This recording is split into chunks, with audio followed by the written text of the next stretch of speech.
Okay, I look a mess, but for some reason it was important to me to go ahead and show you how I take up the Danceline boots.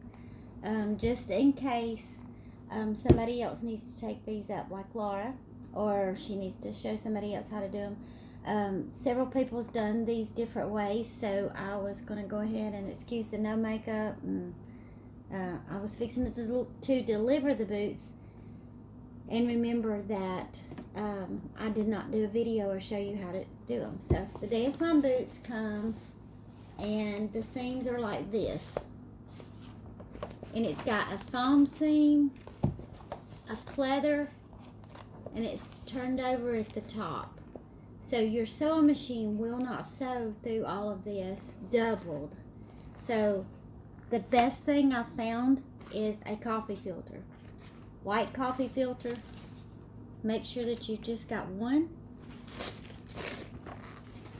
You take the Danceline boot. What I do when they try them on is I go up the back seam and I pinch it so that it fits to their leg, and then I just mark right there where I'm going to do my seam. So then when I come back, I take that seam and I fold it with the foam side out, the pleather sides together, and I make sure that I've got that pushed in. If it's really just a little bit, I'll come in and just clip the top of the seam, just a barely, like that much, because you kind of want it to keep it intact, because it makes it stay easier along the line. Because what'll happen is if you just fold it and sew, then when you get way down here, there's a pleat that's off on the spine of the boot. So once you fold it back,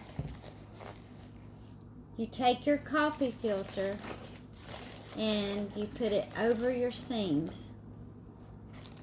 And so you can see through the coffee filter that line where you marked. And you make sure you've got them together. And you put it.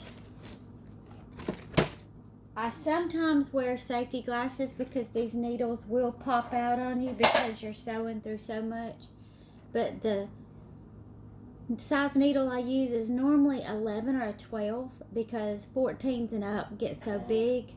But I do have to go to a 14 sometimes because the 12s will just pop and break, and I don't want one to pop in my eye. I believe this one I have here is a 12.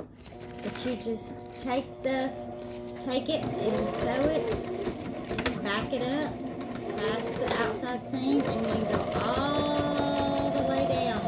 And you can eventually, once you get onto the foam part, sew off of the coffee filter. You just need it for the top. So then you sew and you make sure you've got it all together. And then one of the parts that's hard is when you get down here to the spine of the boot. Is getting it turned in. You want to come on the underneath side and look to see that your seams are matching. And then hold it as tight as you can and sew off of it. And then when you sew off of it, it looks like this. And I just tear my coffee filter that I don't need off. Just go ahead and tear it all off because you're going to put a new one when you flap it back. I go ahead at this point and cut my extra seam so that and leave the foam. If you've got any extra in that middle part, you can cut it a little bit more, but leave the foam because that's what protects the girl's legs from getting raw, from rubbing. Then I take it on the bottom side. I first make sure my seams have matched where I sewed off of it. See, that's where they match. Then I take it and I push it in again. See where I'm pinching? And I flip it.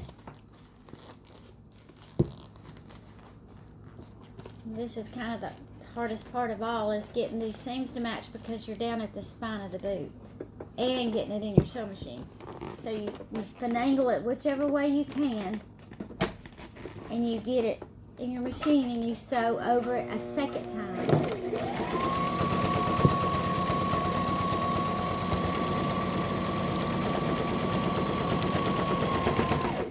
Now, when you get to the edge of where the pleather is, sometimes you can just sew on over it, and sometimes I have to put another coffee filter just right there. But I definitely have to do one now. So it's sewn as so. And then I look at the boot. Each individual boot has its own direction. So this boot looks, you see whether it feels like it's wanting to go that way or that way. It really does not matter, and it doesn't matter if you do one of the boots one way and one the other. The girls are not going to know, they're not going to feel anything different. This looks like it's wanting to go toward the elastic more.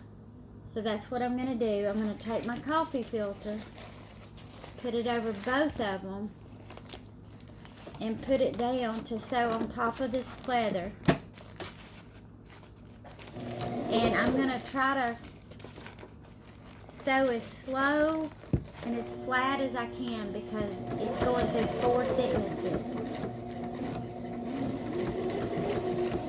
Back it up once you get past the 4 thicknesses and you're down to just 2. Come out, push it back to the start again, and do it twice.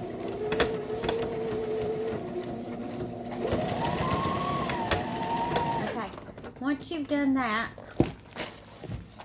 it's like this, and there again, you just tear the extra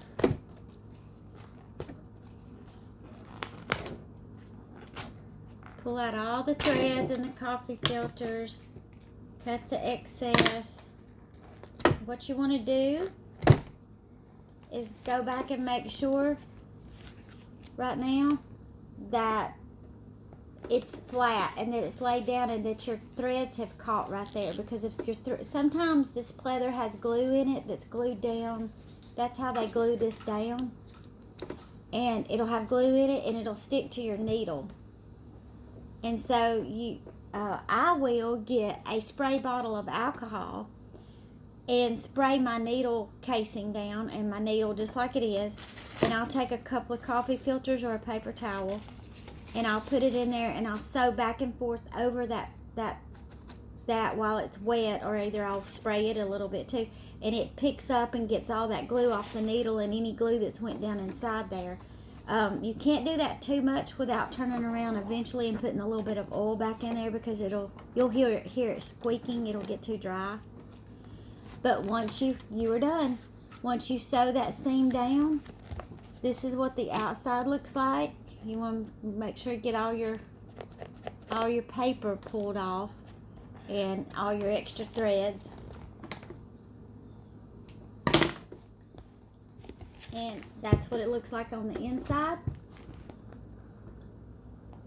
This is what a good seam looks like on the back side. See how you can't tell really where it's taken up and it's slim?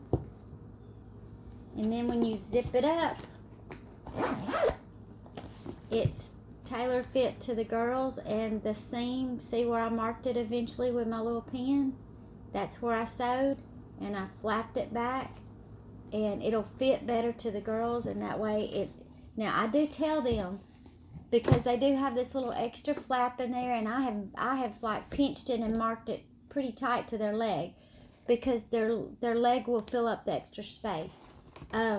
Generally this is a straighter than it was at the beginning, where it looked out a little bit for their calf, because it's pleather. It does have this elastic give in there, and so you want it to be really tight. I will tell them if it's super tight for the girls that's trying them on for the first time, this is their first pair, they think it's too tight. But really, as long as they can even prop their foot up on a chair and relax their calf muscle and zip that up, if they can get it zipped and walk around in it a little bit, it stretches it to their legs, and that's what you're wanting. You're wanting it to fit like a glove, because if not, then when they're marching and stuff, this part right here will start to sag down, and that does not look nice. Thank you very much. I charge right now, currently it's 2020. I've been charging $35 for the last 2 years. I mean, not 35, $30 a pair. I did it for like 10 years prior to that and charged $25 a pair, and I went up $5 a couple of years ago. And that is I've not had any boots come back that they will not stay. So thank goodness so far this method has worked. Thank you very much. Have a good day.